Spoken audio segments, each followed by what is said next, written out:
Greetings, flesh creatures. It is I, Megatron. On behalf of TFYLP, I want to congratulate you for listening to the most refined collected podcast on this miserable little planet Earth. Yes. Here you'll find knowledgeable fans discussing every aspect of Transformers and beyond. Now, enjoy the show while I continue my path to complete conquest of all of you miserable biological entities. Predacons, terrorize! Hi, welcome to TFYLP, episode 596. We are live tonight. It is Thursday, September 19th. Let me get Phil in here. Apparently he's not... There we go. That helps out. I'm betting he's this way. He might be this way. No, he's the other way because he's this way? I had to add him in, yeah. I just guessed. Otherwise, yeah. He probably would have been that way, but since I had to add him in, he was the other way. He's down 25% chance of being right. There you go. And Anna's actually first tonight, so there you go. Because Anna's the best of us all. Yes, and your curtains kind of blend in with the background that we use, so there you go. Ooh. Perfect. So it's like I'm featured. There you are. So you're Lucas. Yeah, I'm Lucas. You got Anna. Good evening. And Christian. What up? And Phil. Yo! That was so energetic. So we were debating tonight whether or not to discuss all the reveals or whatever reveals there were, I guess, over the last couple weeks. We did a preview show last week before the thing. Did do that. But we decided, you know what, we're so excited about Transformers 1, let's go ahead and talk about that instead. So before we talk about that, though... Plus, we don't want to spend, any time about how all of our predictions were wrong. Well, for the reveals and stuff? Or for the movie? For the reveals. For the reveals. Okay. I thought making predictions, it's just been easier that way. We got to fill time. We got to fill content. It's true. I have a feeling we could probably talk about this movie for longer than the actual movie was. Very easily. Yeah. So, who wants to start on why they hated it? Well, before we start that, though, it would just be me talking. Were there any reveals or anything like that interested you, surprised you? Did you buy all the things? The Primes line is called Age of the Primes. That's new information. I was surprised with how little we saw. Yeah, how little new stuff. And how little Primes, actually, if we're revealing the new line. Christian, on how many Primes we will actually get in Age of the Primes? I think it's 6. 6? Okay. Yeah, I think they're doing it over 2 years. I don't have the listings up right now, but I think there's 6 listed right now. Well, hey, and at least they had a movie to kind of introduce about all the different Primes. So in that way, when they come out, people are like, oh, hey, it's the Primes. I don't think that's a coincidence. Probably. I have a slight feeling it isn't. So, I had no idea that they were going to do Prime stuff in that movie, so that was a surprise. Well, let's hold on. I was going to say, I don't feel like that's spoilers. too much of a spoiler because that was in the trailer about Alphatron and everything, right? There's a Sentinel Prime toy. There's a they talked about at least some of that stuff. So I think let me tell you the kind of sort of reveal that surprised me, and that is something that a lot of us have mentioned in our chat, is that the Studio Series toys got revealed for B and Alita, right, in the last few days, or put up for pre-order. We had seen them, but they got put up for pre-order. And the pre-orders are 50 years in the future for some reason. It's very bizarre. Yeah, Alita might be the longest pre-order that's ever existed for us. She's not due until November of 2025. Yeah, what the heck? I didn't even catch that. That movie just came out, right? And the online video release is going to be just a couple months from now, right? It's not good. there's not even going to be anything in November. So there's no way those release dates can be right. And if they are right, then it's just no fun to have the toys coming out so late. Okay, so I have not really been following Transformers 1, like, merchandising in general. I know, Anna, you had posed the question about whether or not, once we saw the movie, if we would want to actually buy some of the merchandise. So I actually, tonight, went to Walmart, and first off, holy jeez, there are a lot of Transformers at Walmart right now. Yep. They have, like, a big, at least at the Walmart I'm at, they have a huge shipper that has a bunch of stuff, and then the whole Transformers section is just like stocked, like the top is stocked and all that.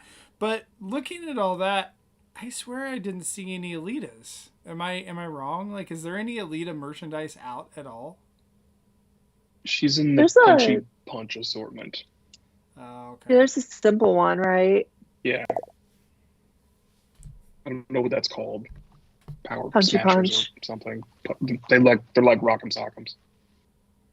So there's one thing out of the whole, like, everything that we get, like, there's, like, you know, multiple different Bs. Like, there's, and you can get the Studio Series original B that just came out as well. There's, I guess, there's not as many Megatrons. I mean, there's multiple Optimuses, right? So that's usually always the case. So I thought Studio Series Megatron was supposed to be out this November. He is up for pre-order. Has been for a little bit. Yeah, he's in the next wave. Yeah. well, No, you can Lucas get is other right. The Megatrons, that's Elitas what I'm kind of saying. get in the shaft. Like Seven primes next year, by the way. 7. Okay. Plus, I Great. think we're going to get Nexus in a box, so 8. Well, there you go. Yeah, I mean, it's hard for me to keep up with all the different character representations in the more kid-focused line because I'm just not flipping through them. Like someone said, you know, really hope Arachnid gets a cool toy, and it's like, well, she's got the one step or the simple changer sort of thing, so she does have something on the shelf. You know. I'm trying to think, like, have we seen anything in terms of the deluxe scale main lines for what's coming out next? So for the deluxe I don't scale think main so. lines, we've got Alpha Trion, we've got Optimus, we've got a Quintesson, we've got. Do we have Bumblebee? Yeah, we have Bumblebee, Guy, yep. Sentinel, and that's it, right? Sounds right. Yeah, I haven't really And been paying a ton of the attention Quintesson either. is a Walmart exclusive. that's what I've heard. Is as well. it? That's I mean, silly. he's abundant. It is abundant at Walmart. That I've seen. So I think maybe because we're not seeing as much about that line, or Hasbro's not putting out like the spoilers or whatever for that sort of line, or no one's putting out the leaks for that line. You know, I think it's a pretty solid chance we'll see like Megatron and Elita 1 and maybe some other characters in that Surely, line yeah. before Christmas time would be my assumption. Well, But you're one right. thing I think is kind of weird as well is that so Earthspark toys are out at the same time, right? Because they have the show and everything, and they're right next to the movie toys, and the packaging is actually really close to one another, right? And like, I mean, I don't necessarily know if it matters, but like, I just wonder if like whoever is going to go pick up their kid, you know, a Megatron or something, and like, oh, here you go, here's the Megatron, and then like, I don't know if the Earthspark one turns into, is it a helicopter or is it? Yeah, it's a helicopter thing. Yeah, helicopter. Yeah, so then like I just wonder if the kid's gonna be like, what the heck is this? Like, you know, I don't know. So Very raw Megatron, and not like the one you saw in the movie at all. right, which is like weird because you know, I don't know, at this point 95% of the Megatrons turn into a tank, so it's kind of weird that there is one that turns into a helicopter, but It's not the first time. no, it's not. But I'm just saying that Like, Yeah. the fact that they just happen to have, so like, if I'm looking for a decent Megatron, which, because there's not one out for Transformers 1, right? Like, I don't know, the Transformers 1 figures that I could see in the deluxe line was the Optimus and Bumblebee, and then that Quintesson. I don't know what else is, what the hell could, what else is in that wave? Now, I think you could get I mean, I was just like goofed around on Amazon, but I think you could get the Yellow Park ones pretty quick. Like, I'm not sure if they're like somewhat out, but I know like one of them said they'd be here sometime in October when I was looking at the times it would take to get them shipped to me. Now, you know, the issue with the Yellow Park figures is, of course, that they're Yellow Park figures, so they're a little bit different than what we're used to, but they're actually kind of appropriate for this movie. So, right, but I'm just saying, if you wanted them, I know on the shelf that a lot of kids are going to be seeing this movie and picking up toys. And like, I know, for example, that one of my son's friends is actually having a movie watching party this weekend. So like, his birthday party is everyone, they rented out the movie theater or whatever in the morning, and all the kids get to go see the movie. And so I'm assuming that all these kids are probably going to run to the Transformers aisle and pick them out a Transformer, right? Like, if you're going to the birthday party for the kid that is going to see a Transformers movie, you're probably doing that. So, like, that's why I just wonder, is this kid going to get, 50 Bumblebees that are all the exact same one? Yes. So, I checked, and you can get a Yolo Park Transformers 1 figure from November 4th to November 6th if you order it now. Okay. So yeah, you can get those sooner. It's about 6 weeks. How long until still those not soon enough. 301s are gonna be in hand? Well, I don't know about those. Those were the ones that they revealed on that crappy Transformers Day Walmart stream. Yeah, there was a Transformers Day stream. No one was happy with it. I thought they only had Nas on that. You could get Alita 1 from 30 on October 1st, 2025. Oh, geez. Megatron July 1st, 2025. Optimus same. Be in October. So it looks like there's 2 waves. And this happened with Beastown USA too. Yolo Park actually got things out quicker than like everybody, right? So like Yolo Park could get you a cast out there pretty quick. Except for Mirage. They didn't do Mirage, but I know that's what I was waiting for. They got B and Primal, and so most of that movie doesn't take place in the USA. That's the whole point of the joke, Christian. I'm glad you finally got it. Bad joke. You're right, it is. Most of my jokes are bad. I need to watch that movie again. Yeah, probably to think about it and compare now that we have a new movie to think about.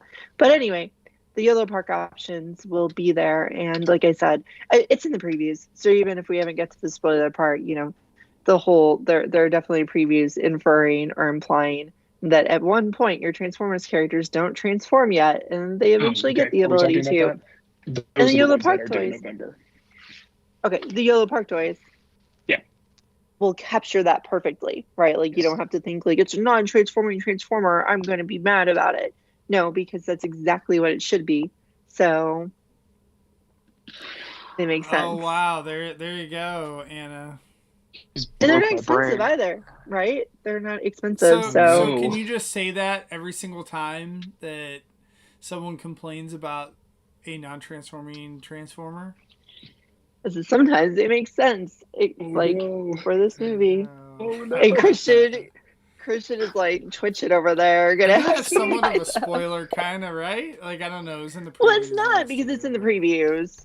But I mean, I guess if you didn't watch the previews, I guess like we'll try to non-spoiler talk about the movie for a minute, because I was gonna say, can we like do that for a little, like at least like 15 minutes? Like 15 minutes, because I don't want the show to go 8 hours. Again, I don't want the show to actually be longer than the movie was. But so since we all saw it at, early showings, right? Phil and I both saw it on Saturday, I believe, and Christian and Lucas both saw it yesterday. and the movie's technically not out until tomorrow. Which is such a I could talk endlessly about how I think it's very silly that they do these like early showings that are not at all like special, because I just bought a ticket and drove to the theater. It wasn't like a special thing at all, I but thought it was super cool and special. Like when I went there, well, they had all this merchandise that I could get. Like I There was thought, or no that they merch gave at to mine. us. What? There was no merch at mine. I had the poster and the keychain like you had. But, like, I wanted a cup and a popcorn bucket and a See that whatever and a I didn't stuff, get a and there had popcorn no bucket. stuff. They had yeah, it's all popcorn about the buckets where line we had, and specific they even stuff. had like at my theater they had them like where you could get them wrapped in the bubble wrap or whatever because I saw people carrying them in with it. Nice. Mine had nothing. Mine had extra nothing. I didn't get a poster. I didn't get a keychain. I didn't get anything. I even got That's a worse. comic No, Yeah. book. no opportunity to buy a bucket. No opportunity to get a comic book. Nothing. So Just- Anna, if you want, if you drive back to Kansas City, I have an Alita 1 poster and keychain for you. So there you go. Perfect. I'll be right there. Yeah, I was disappointed with that too, Aaron, because I thought the Saturday preview was going to get that stuff, and no, it was the Wednesday preview Yeah. that got the keychain and poster stuff. So we just got to see the movie early on Saturday. Yeah, it was a very generic experience to do the Saturday one. Like it was just like no special trivia beforehand. They did show the like cute little video of the actors talking about like be excited, it's Transformers. Boop, boop, boop, boop. Oh yeah. They showed that, but yeah, it was not So- as. It didn't feel special. It felt like anti-special. Like it felt like the most generic movie-going experience ever. Just I don't know. happened to be a full week early. Mine had a special guest appearance at my showing. I go to my seat like with my son and my two boys and one of my son's friends, like not even like in the same theater, but literally the seats next to us was Sergio and his girlfriend. That was Okay, wait, not hold on. planned whatsoever. I It wasn't assumed- a plan. I thought No. that when you were talking in the cash chat that like you were joking about it. Like you Nope. seriously had no idea that you got seats right next to Sergio? No clue. That's Oh my incredible. God. No, I totally thought that was the plan, that you Yeah. were just messing around. No, Wow. no, Good it job. was not intentional. I mean, like after I saw him, I'm like, well, this makes sense because he said he was going to go see it on Saturday, and like the only showing on Saturday was 5 p.m. And he's lives close to me, and this is maybe it was the only theater close to us that was showing it, but yeah, it was just like, wait, what? So yeah, again, not only was it the same theater, but literally the seats next to mine and my boys. That's God, I awesome. wish that was me. That's Yeah. hilarious. Yeah. I miss my friend. Yeah, so it was that was pretty darn funny, and we didn't chat too much, but there was occasionally just like, oh, you think this is gonna happen? Like, oh yeah, definitely, and then we'd, like 5 seconds later, like, oh yeah, it happened, that's cool, or then like, man, it didn't happen. I'm like, oh, wanted I that was to happen. doing that with my companion last night as well. Like, do we have any other non-spoiler things to talk about? Because I do want to talk about an interview that came out. Was it yesterday with Debo Ventura? Oh, God, Um, what is he I think- saying now? Yeah, I don't know. I haven't So- seen that. They are saying that the next live action will be Transformers G.I. Joe, That was amazing. and that Sorry, Christian. with the way that Transformers 1, like with more of the emotional beats with the robots, with the Transformers, that they're going to take some of the kind of character notes and structures from Transformers 1 and bring it more into the live action movies. That basically he basically said, like, we've given the robots no personality, and now we're going to start doing that. I'll believe it when I see it, and when they get rid of all of the army guys and snake terrorists. No, thank you. So, I mean, Christian, will it is you not interesting see that it? you have. I gotta think about it. My first instinct is no. Wow. Yeah. That's silly. You're not going to be able to do it. I mean, Now I feel like I've been challenged, but it's not I don't like know. the live action movies are, so amazing that if you skip them that you're Guys, really missing out. I already saw what two of the GI Joe movies. They were not good. Or did Oh, you so you've actually seen see? GI Joe movies. You've seen more GI Yeah, Joe movies than me. yeah. I saw the first thing, and then I think the other one was called Retaliation. It had Bruce Willis in it. And Yeah. then is there another one? And then there's Snake Eyes. I didn't see Snake Eyes or the other one. No, There's another Snake Eyes. They've only been 3 live action one. Okay, ones. I saw Snake Yeah. Eyes two was of the third them. one, and no one saw that. Did No, anyone? Yeah, I was gonna say, did anyone see Snake I Eyes? think I it don't. I didn't don't think happen. anyone saw Snake Eyes. I kind of liked Retaliation though. It was stupid. I kind of enjoyed it for the stupid. It was a dumb action movie, which was all right. Yeah. There's some cool Yeah. scenes in it, Anyway. but as a whole, I thought it was meh. As far as a like non-spoiler thing, like what are the options for popcorn buckets? I saw there was a dumb one that just had pictures of the characters on the That corner on the that side. giant one that transforms, no one picked that up, so it doesn't exist. Oh, really? There was Oh my supposed to be God. one that No. transformed? Oh, I didn't even They know. showed it at like some sort of movie con, I think is what it's called, like earlier this year or very late last year, and it's like a thing of packs, and it's like huge, and it collapses and turns into the truck looking thing, and like no chain grabbed that, so it didn't get produced. Oh man. Was that the first time we saw like Orion It was. packs? Yeah. So I was sad about that one. That's But I actually fine. don't know what the other ones look like because I was kind of focused on that one for the past several I feel months, like and then they're they're just like, "Oh, it doesn't popcorn buckets, exist." aren't they? So like, I don't. Well, I know know what I they know are. at least two of them. One is just like a four-sided popcorn bucket with a picture of each of the main characters. So with the one side is Bumblebee, one side is Pax, one side is Alita, one side is D16. Um, that's cool, I guess. And I know the other option is the one that like I find at least amusing. But the thing is, I'm getting ahead of myself. Okay, so it's Bumblebee's head, and you open up the back of his head, and his brains fall out, but his brains are popcorn. It's fun, right? Like you get to rip out someone's brains, and Interesting. I guess it's amusing and all. Tasty. But looking at pictures of it, like it's kind of a bummer because, like, if you remember back to Beasttown, USA, we got that ridiculously nice looking Optimus truck, right? Like Right. that is a nice piece to have like in your collection. I use it to hold stationery on my desk, and it looks like a cool, like not like a popcorn bucket, right? It's not like, oh, Anna has a popcorn bucket on her desk, gross. It's like, oh, Anna for some reason has a fixation with trucks. Okay.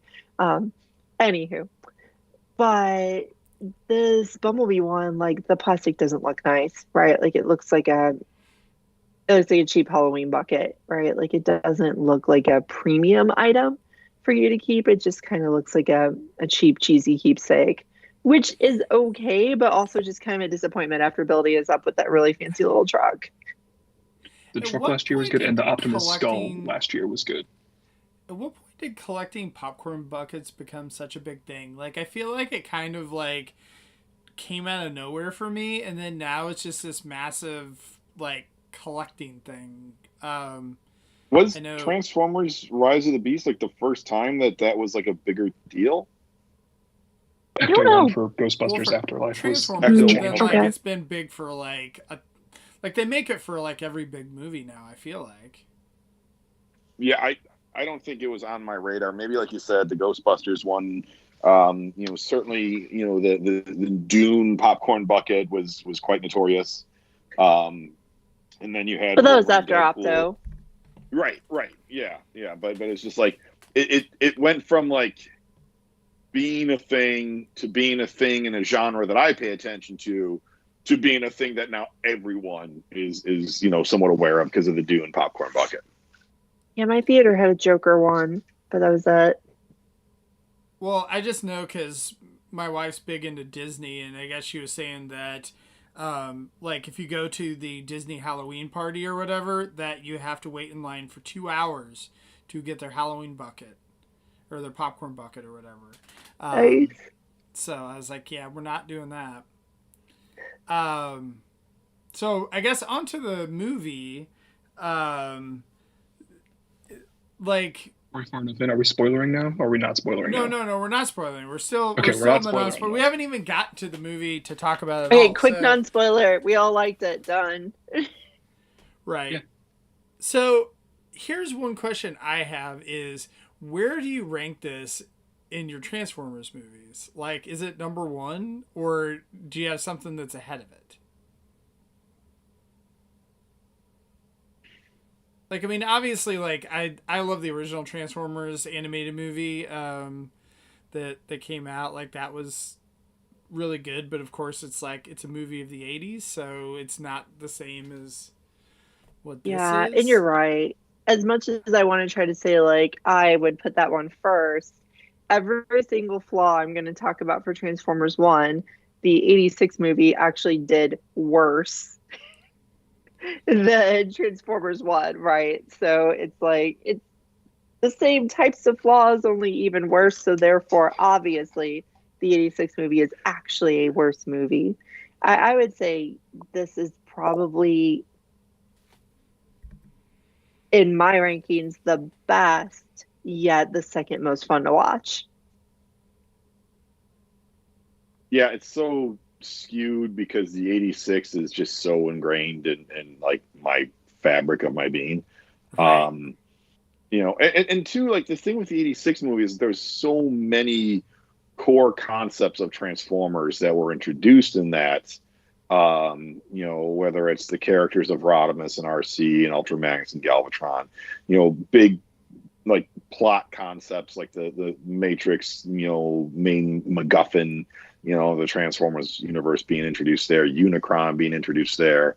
You know, it was yeah, just a lot of, you know, obviously Optimus Prime dying and that. So just so many like big touch points as Transformers fandom. I thought we were doing the non-spoiler I section. thought we were doing Phil. non-spoilers, Phil. I'm sorry, I just gave out a 38-year-old Well, spoiler. the 86 movie, yep.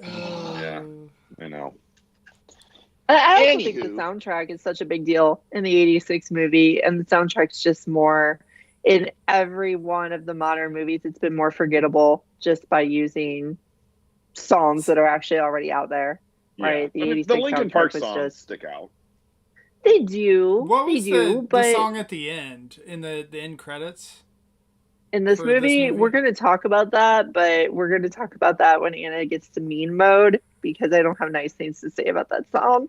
Oh, I really like that song. I Exciting. thought it was neat. What? How? No.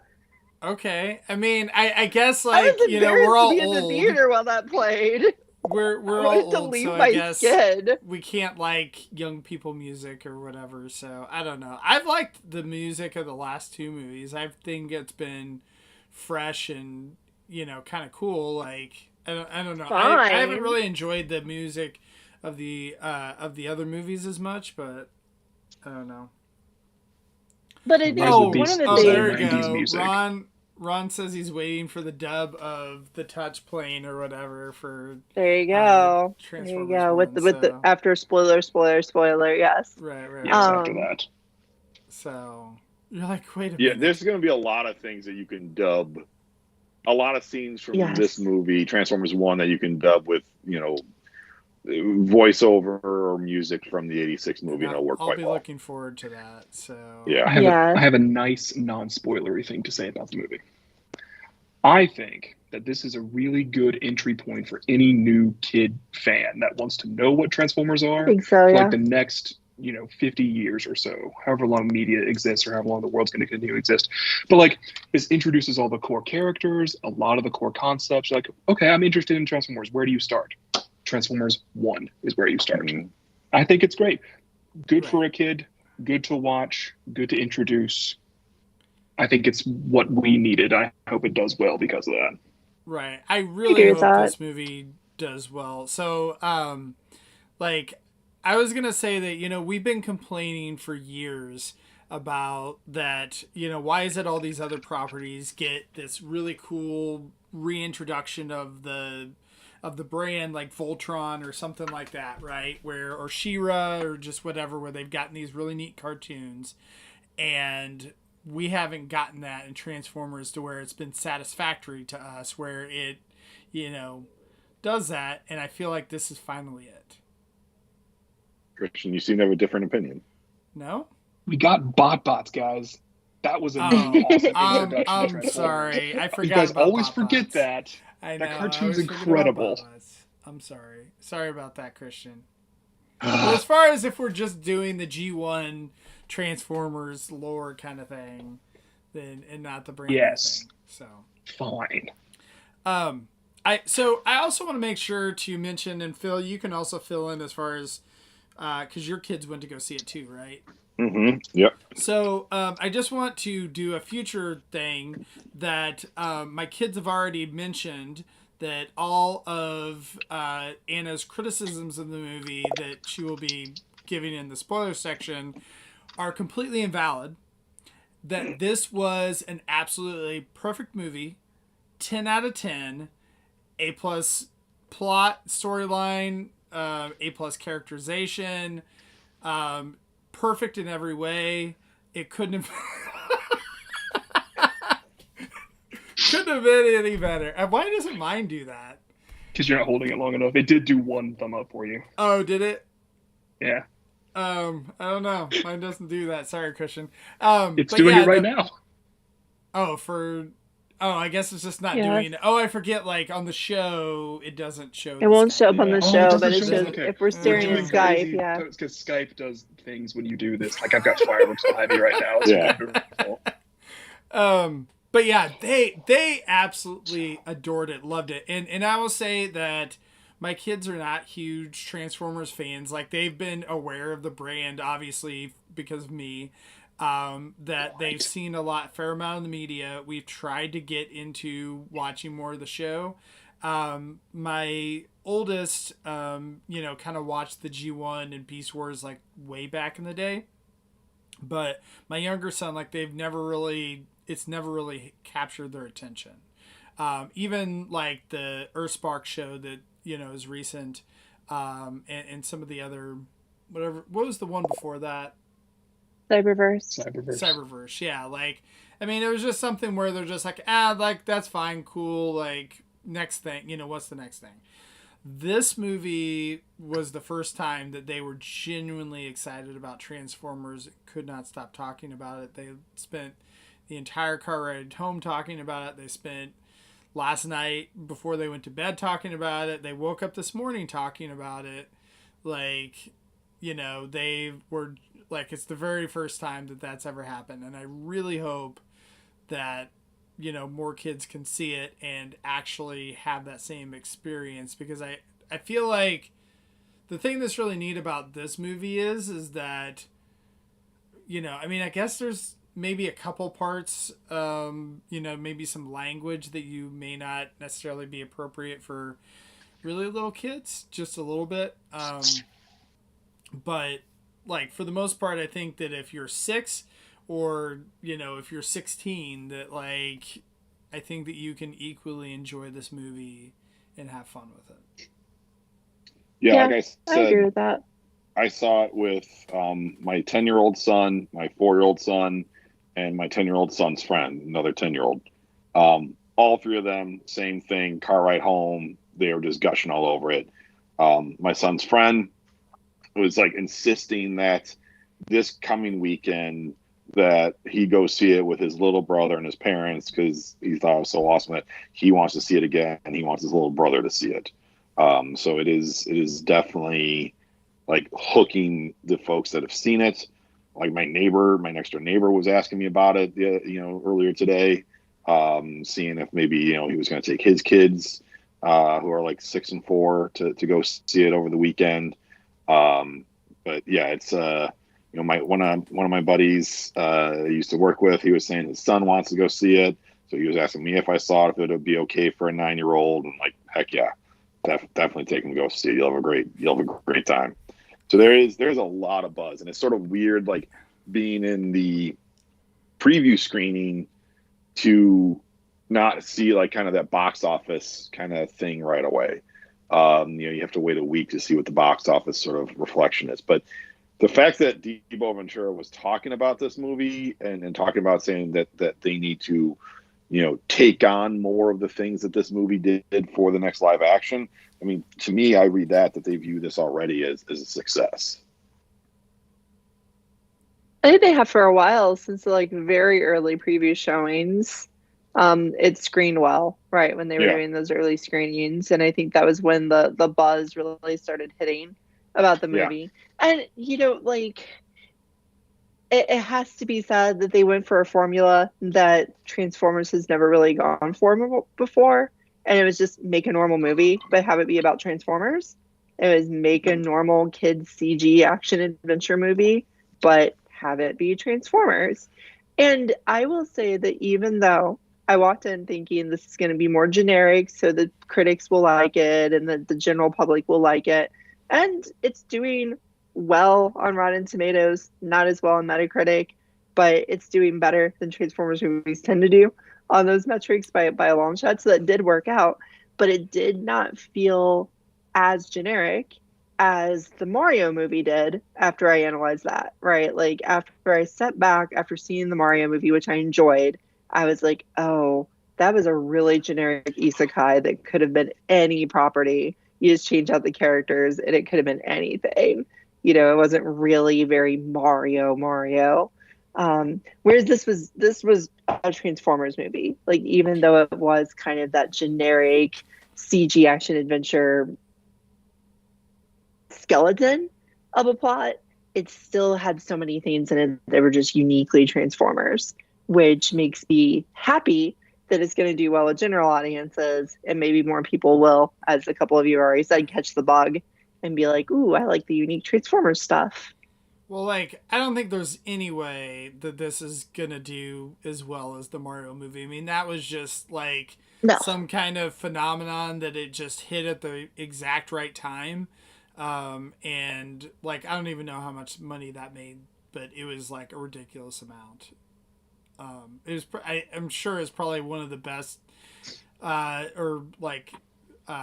grossing animated movies it's been in the last, for a while now. Because like I feel like some of the other animation studios have lost their shine a little bit. Yeah, how much did it make, Christian? $1.362 billion. Yeah, it was just. Good grief! That was $1 billion movie. Yeah, it just hit at the absolute right time. Okay. Yeah, like it worked really well. Like the timing for when it came in the theater was just like it was kind of in a somewhat barren landscape for movies at the time. So yeah, good for them. I mean, it was good. I didn't think it was that good. Whatever. Good job. Right. Yeah. Well, and that's the thing that you just hopefully kind of worry Keegan Michael about. Key brings some of that mojo from Mario over to Transformers. That's a good point. Hopefully. Yeah, he's good at playing sidekicks. Strange. Well, like I don't know, like the fact that this came out in September, like obviously like movies in September just don't do as well inherently. Like I know Beetlejuice that had just come out, like I think was one of the like higher grossing September movies that have ever come out. So hopefully that kind of continues that. Maybe that they're shifting when they're releasing movies just in general, that maybe they are doing better in the fall versus in the summertime. But yeah, I don't know. I mean, hopefully this kind of has legs and all that with the kids. And, I was kind of worried too that the studio, like, because I don't think that the studio has really done like a big high profile movie before. Like they've done a couple, like it seems like they've kind of done more generic stuff. So like that was one thing I was a little concerned about. And I mean, I think they hit it out of the park with like I don't necessarily know that all the animation models are like, like it was fine, but like the actual quality of the animation, I think was really good. Yeah, the aesthetic and some of the visual choices with the designs were not the greatest. I loved their eyes. I loved how all their eyes were pretty unique. They did a great job of making the eyes all seem lifelike and not that kind of dead eye thing that even today still some animated CGI movies have. But yeah, just the eyes, how different they were, and that there is like a kind of plot point associated with one of the characters' eyes later on in the movie. So it was that was one of the things that just for some reason really stood out to me. Yeah, it looks good.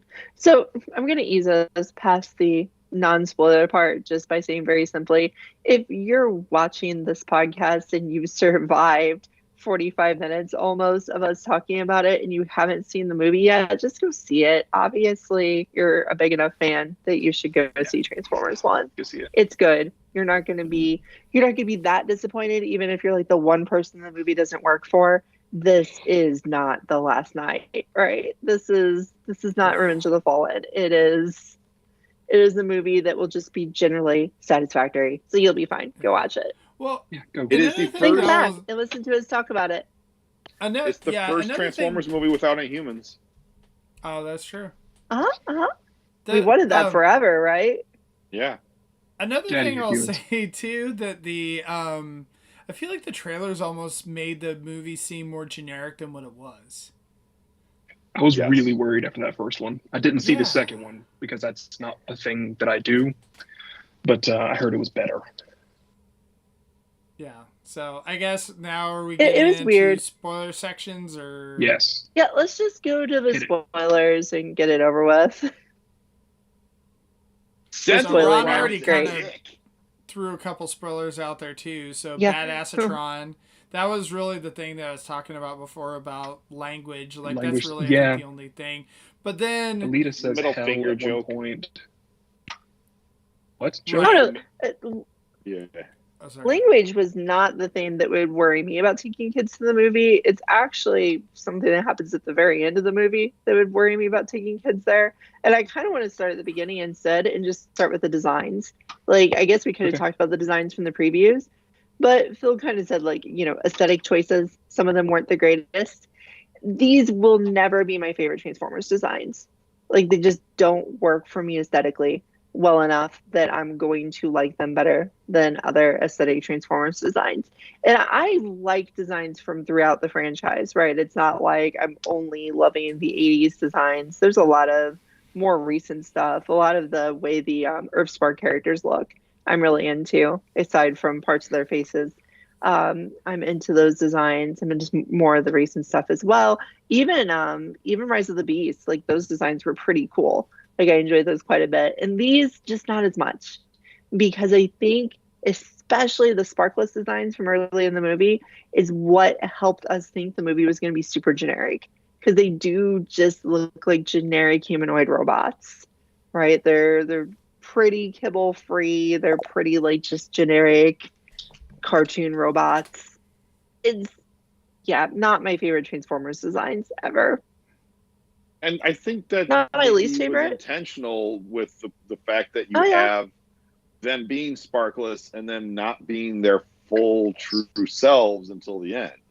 So it's obviously seen it only one time in the theater, like how Ironhide and Sideswipe looked after getting their sparks. You don't see it for that long, but is that going to be more visually appealing? Because I don't enjoy this Prime look. How Optimus Prime looks or Orion Pax looks.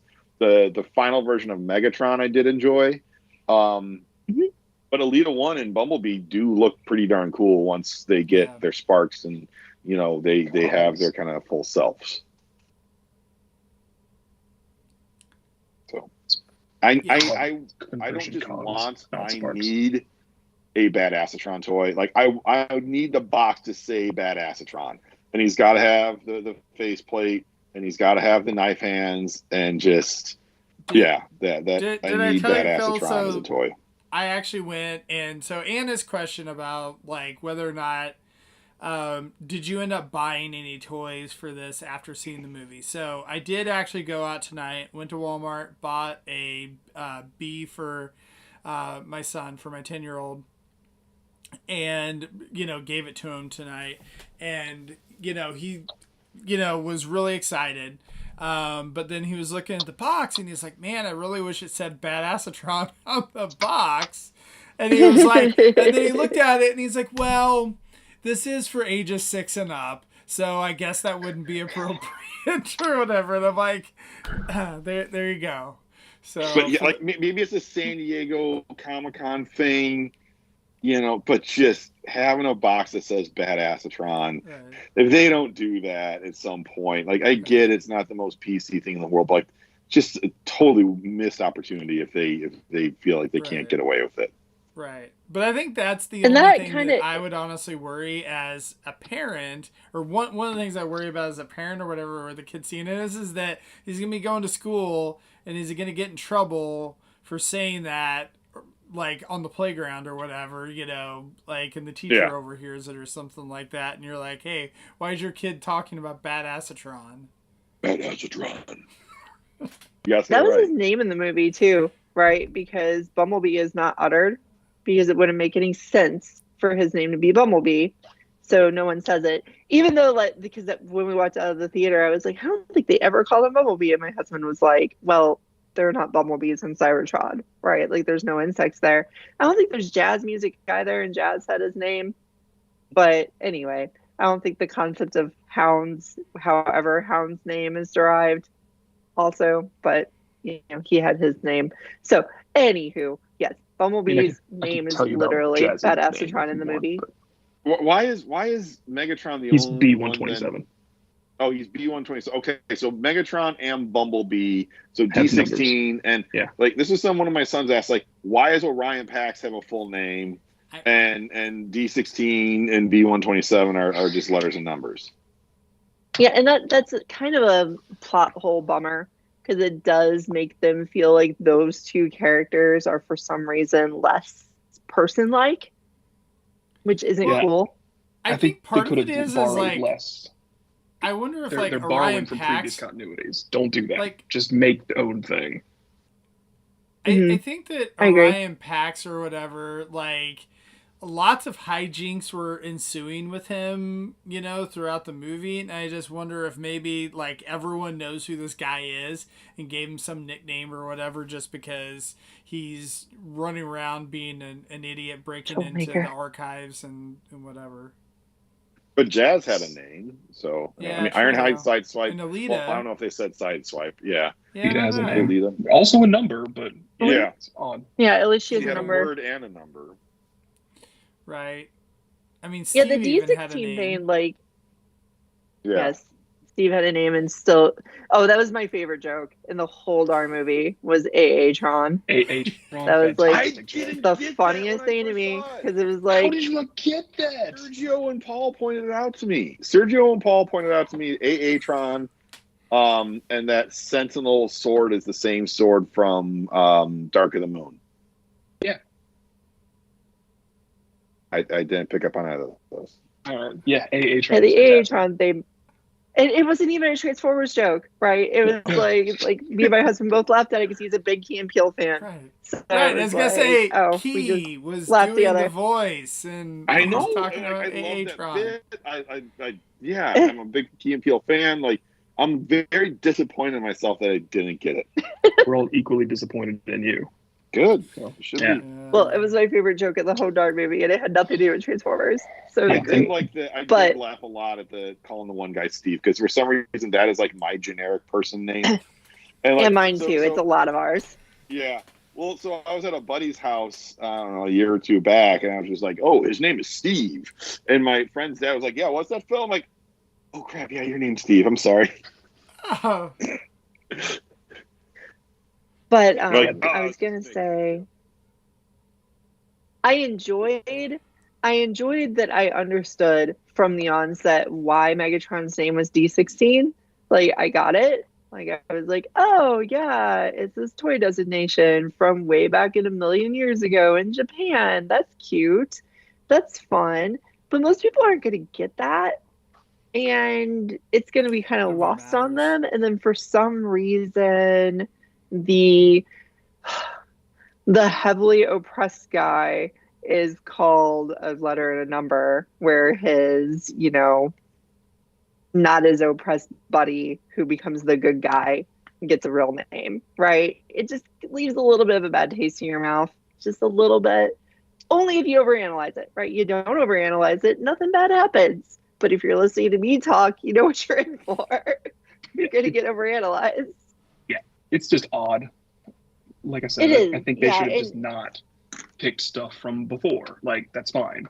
And like, why, if they're going with stuff from before, like they want people's before names, why is she Alita 1 the whole time and not Ariel first? Like, It's just very Right. kind of slapdash, and not. He Or wasn't in the movie, I if don't they think. were going to do the letter number thing, it should have been all 4 of them, right? Yeah, It I should have think so. been do the letter number 4, or like come up with a way to give them names. Had him just be B, and maybe the joke could have been maybe his name's just the letter, or maybe it's B-E-E. Who knows? Ha ha ha.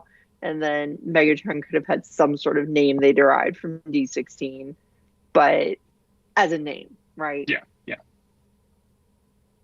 That would have been better than what they ended up with. Because, like I said, it does kind of like, it has a slight flavor of the problematic if you ever analyze it, and it just wasn't very cool.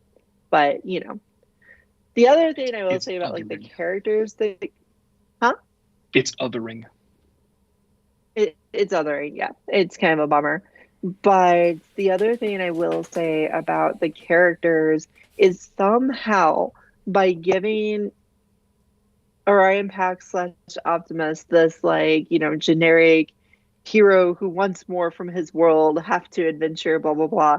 Somehow for me, that just made the most boring version of Optimus I've ever had. I don't know why. He just hit me as so much more dull because they gave him that generic action movie leading man personality. I don't know. It just for some reason it just took the steam out of him. I was like, he's dull. Agree with that. I mean, I think that he took a lot more risks than have we seen that as much with Optimus? I felt like that he was a lot more fly by the seat of his pants kind of thing. That kind of daredevil-ish. Daredevil, right. Yeah, which Optimus never is, but every generic action movie hero is. What I'm saying is he got the generic lovable action hero treatment, which to me was way more yawn fest than him just acting like a generic Optimus Prime. For me. I don't agree. Just kind of hit me that way. You're saying. So you're saying that because this movie had common tropes, it was not as good? I guess maybe. I don't know. It just wasn't as fun as my usual Optimus Prime. Whatever. Yeah. I mean, I kind of see where you're coming from. It was very and it's sort of weird because Optimus Prime has always been somewhat devoid of personality. He's been always just sort of this stoic hero character. Yeah, I mean, he's a little bit more of the hot rod kind of character in this, and goes a little bit more on the hot rod to Rodimus hero path from the '86 movie than what we normally see with Prime. I mean, I think you could also look at the fact that it's voiced by Liam Hemsworth, who is, he's Thor. He's been Chris Hemsworth. I'm sorry, not Liam. Chris Hemsworth. He's Thor. He's both names wrong, man. Well, I mean, Chris does have a brother named Liam. Hemsworth. Okay. Hemsworth. Yeah. Anyways, that I think makes it somewhat generic. At least it wasn't Christopher Pratt as the voice, but I do see that they Captain Americanized him a little bit, and that sort of generic Boy Scout superhero kind of deal. The one thing though is I actually feel like that the 4 main characters, I think they actually worked really well together. That you kind of had Megatron and Alita kind of being more the rules following straight people or straight men, whatever, whereas the Optimus and B B was kind of the total comic relief, borderline annoying character, right? And then Optimus was somewhat playful too. And I think that if you had Optimus a little more as just a regular character, I don't know that it would have worked as well with having 3 characters like that, if that makes sense. But they did work. I'm just saying that as a Transformers fan, if I have to pick my favorite versions of Optimus, this is going to be pretty far down there, right? Now, all the other characters, actually, I should say this more simply. Bumblebee and Megatron, they would both be like up there, right? Like I liked both of those portrayals more than a lot of portrayals of those characters in the past. But Optimus, Alita was barely a character. I don't agree with that. I mean, I think that she like was a really important character. Like she was the one that kind of like connected all the dots for everybody. Like in the movie, like I mean, it's pretty important with like the train stuff. That you know she was like kind of knew all about the train since she had been like whatever like you know had to take over that waste management thing and so kind of knew the codes and were able to kind of give that stuff to the High Guard and whatever. So without she falls her, a bit into the Hermione trope. Yeah. You know, if you've got Optimus's, you know, Harry Potter, Alita 1's Hermione, B would be Neville, and then Megatron is Ron if Ron became evil. I don't even know if evil is the right word. Became super angry. No, evil. No, yeah, that is my other. We're gonna get to that. Yeah. Yeah, we're gonna definitely get to that. But there was, I want to say a lot of the things, a lot of the spoilery stuff that because I know on this show, I tend to play the role of the critical one just because I'm a very skeptical human being. But I really did like a lot of the movie, right? A lot of the things in the movie made me smile. A lot of the scenes made me smile. I really enjoyed that they put in a big race, which is a big part of a lot of Transformers series. Mm-hmm. And just having that, like, I didn't realize that was going to happen. It was like, oh, I get a big race and Blur's in there, and everything just kind of felt right. And then, you know, Chromia cameo at the end. It's like, oh, they actually made a character model for Chromia, so I'm going to get a studio series Transformers 1 Chromia someday. That's cool. Lancer was like, in there too. Just again, for anyone that's joining now, we are in the spoiler section, so spoiling now. The spoiler territory. You might want to come back if you haven't seen the movie yet. So, yeah, I really like some of the visual stuff they did on Cybertron, like with the race, where the road just builds itself in front of them, and like you kind of saw, I think, the first time in the mine, where it's like the planet of Cybertron is constantly sort of shifting and transforming in its own right. And that was something I don't recall ever seeing before in Transformers movie or lore or whatnot. And I like that idea. I like that concept. I think IDW might have done it a little bit. The High Moon games kind of do it. Okay. Yeah, I kind of remember that a bit too. Yeah. But again, it's never been. And it felt Transformery. Yeah. Yeah, it was cool. Yeah, so I like that. I like the race. I honestly like the dynamic between the two main characters, between Orion and D16. Like, that was a fun dynamic to watch, and it made them feel a little more connected. They were, a lot of the times, I feel like Transformers series, like, in the middle of the series, will just be like, and in the past, Megatron and Optimus were totes friends, and now they're not anymore. Oh, sad. This was a little more believable, right? It was like, oh, they are buddies. Like, I could have imagined them having a years-long relationship before everything happened in one day, and it was way too fast-paced. But anyway, that years-long relationship was believable. It was cool. It was likable. It was doomed from the beginning, but that was okay. And Magneto, in the same way that when they drift apart, Orion Pax and Professor X both got wheels.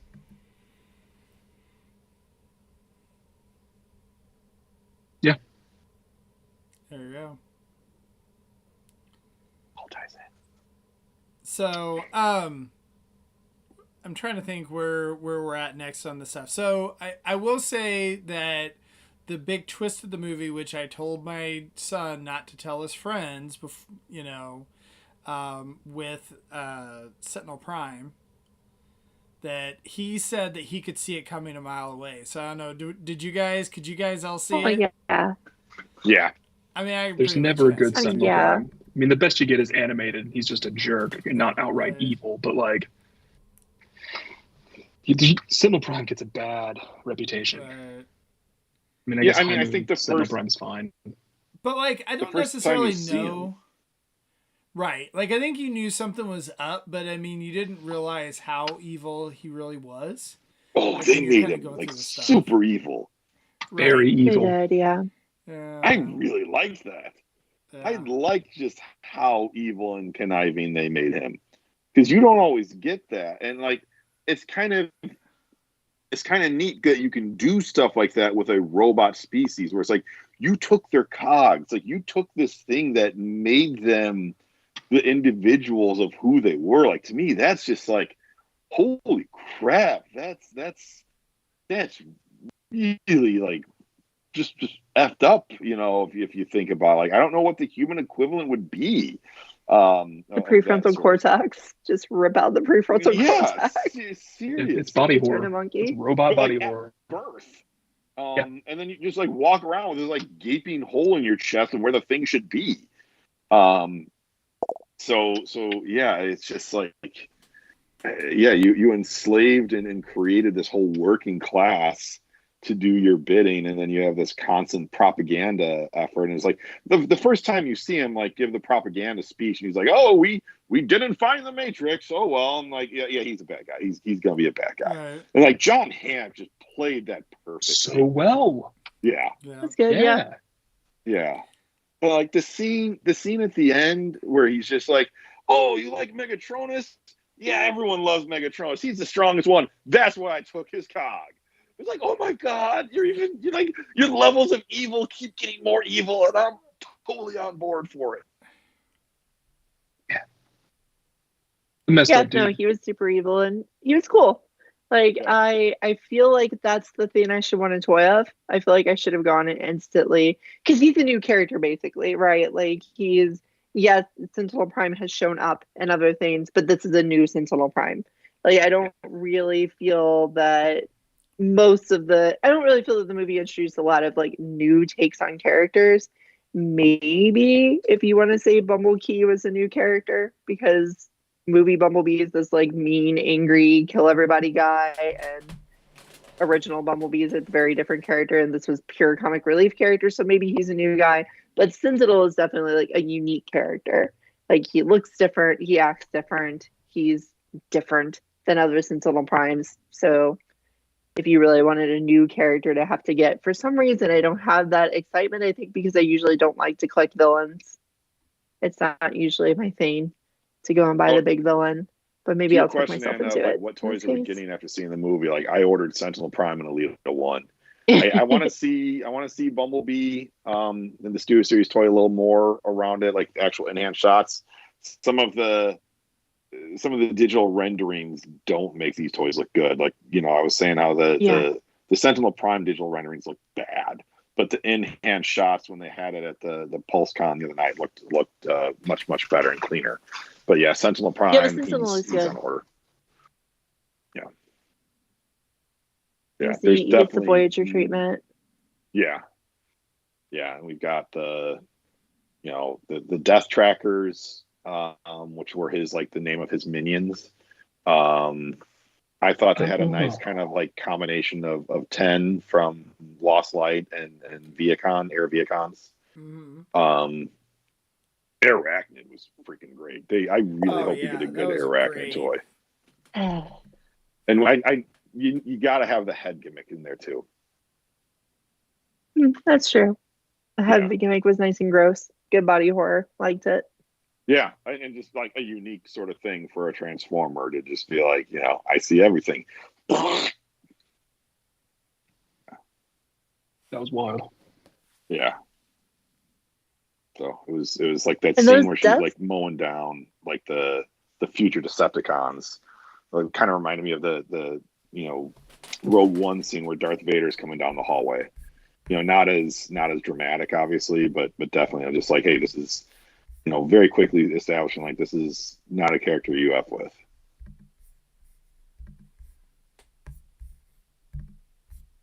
Who's doing the toy of the Death Tracker or whatever it's called? That's Blockies? Okay. That's Blockies. Yeah. Blockies is doing Death Tracker, Hound, and Ironhide in one of their sets. So there's at least going to be one toy of that Thane, the generic bad guy villain. Do you guys think that the Death Trackers like had sparks or free will or any of that, and they were just I think it lackeys of needs to be Sentinel? left ambiguous. Okay. Because otherwise the movie is so much more violent, right? Like, and in order to make sure parents feel comfortable taking their kids to it, we got to leave it ambiguous. They got to be foot soldiers, right? They got to be our old Ninja Turtles cartoon foot soldiers where they can just blow up left and right, because there was some really brutal kills of sentient people. So we already had enough. We didn't need to add Bumblebee ripping apart. Like joyously Having Megatron rip people apart, having Sentinel do it. I know he was enjoying it. Sentinel got ripped in half, so you gotta tear a spine out in a Transformers movie. That's just gotta happen. So yay for that. Like Michael Bay has written that into the contract that any movie he's a producer of, which he is, you're gonna see a spinal cord. We got to, so joy.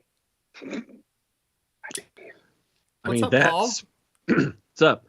That spinal rip, that is the disconnection of the Bayverse from whatever this is, because you can't reconcile that, can you?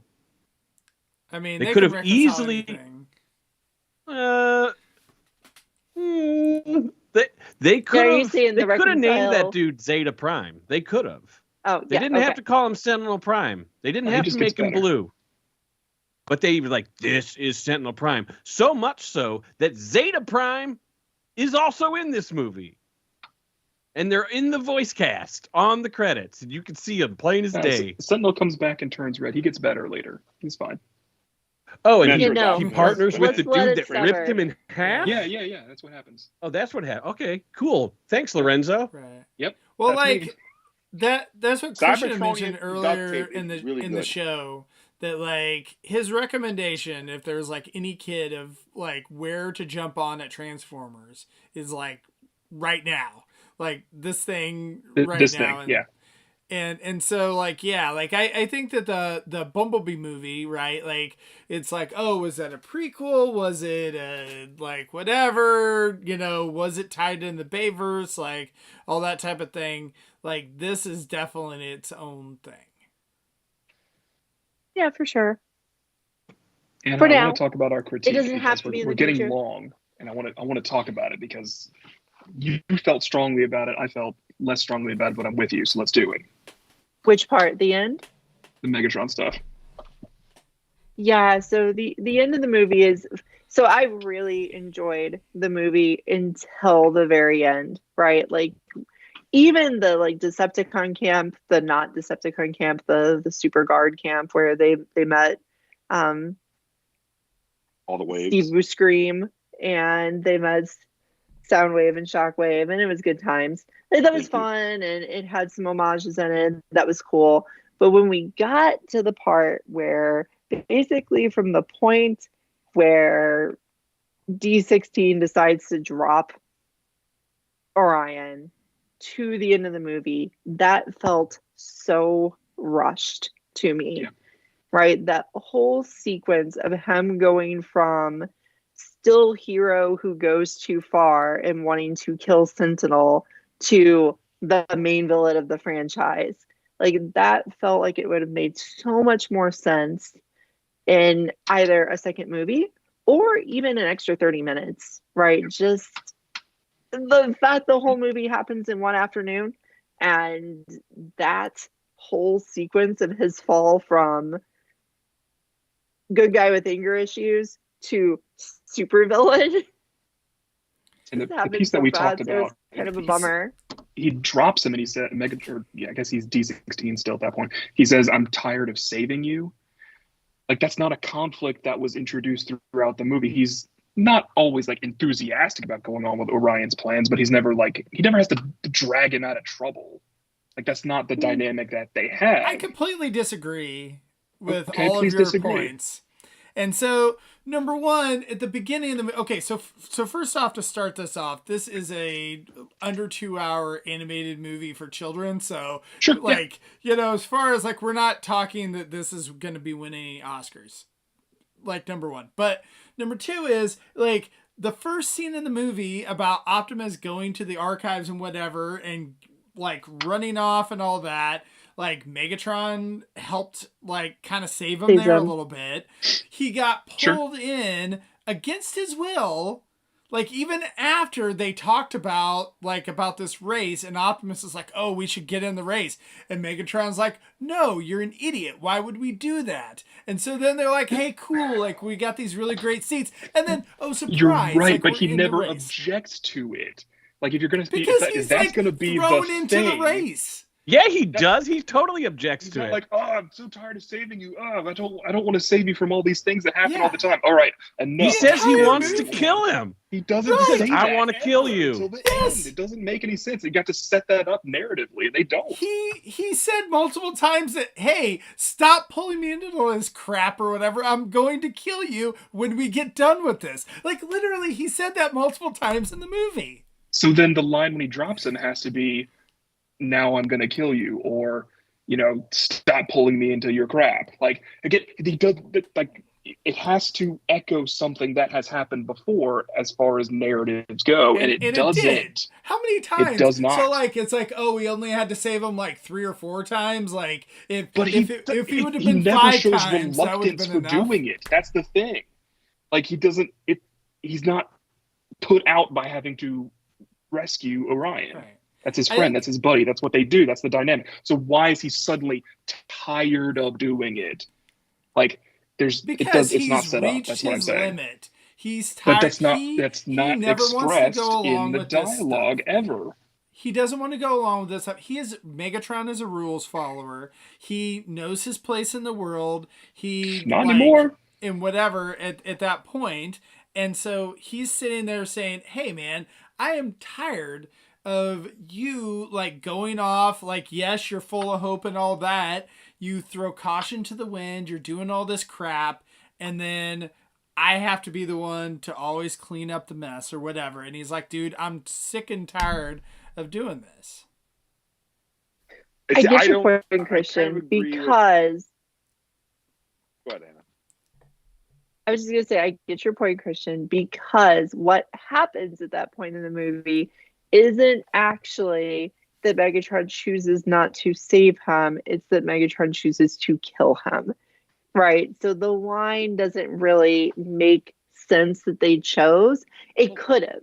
If it would have been that Sentinel threw Orion off the cliff and Megatron chose not to save him from that point, then it would have been like, okay, I'm not saving you anymore. That would make sense. But since he delivered the shot, Optimus kind of betrayed him, and he chose to just finish the kill. It should have been, maybe the line should have been something like, I actually am killing you, or something like that. You know, it would have made a little more sense with the line. We have this tyrannical leader who is a bad guy that we don't know, like... You know, yes, they got the truth out there, but they don't know if everyone is going to be like, if maybe there's going to be a war now going because, like, you have a certain number of people say, hey, you know what? He's our tyrannical leader or whatever, right? Like, you don't know that. So, like, I think Megatron's choice to actually kill Sentinel Prime isn't necessarily that bad. And the fact that Optimus, like, somehow his choice to be a moron and like jump in front of the shot, like, it's not like he's trying to save Elita 1 or B or somebody else like that or whatever. He's trying to save the guy who has been impressing their entire like world for 50 years or whatever, cycles or whatever, right? Like, and you know, like, that Megatron is not trying to do. He's just trying to like get the bad guy or whatever. Somehow, like, he can be that idiot or whatever, but somehow Megatron, that, you know, the guy, he's just like, dude, like, whatever, you got this massive hole in your chest now. Like, I don't even know if the guy was going to live at that point. Even if he would have pulled him up, like, who knows if he would have lived at that point.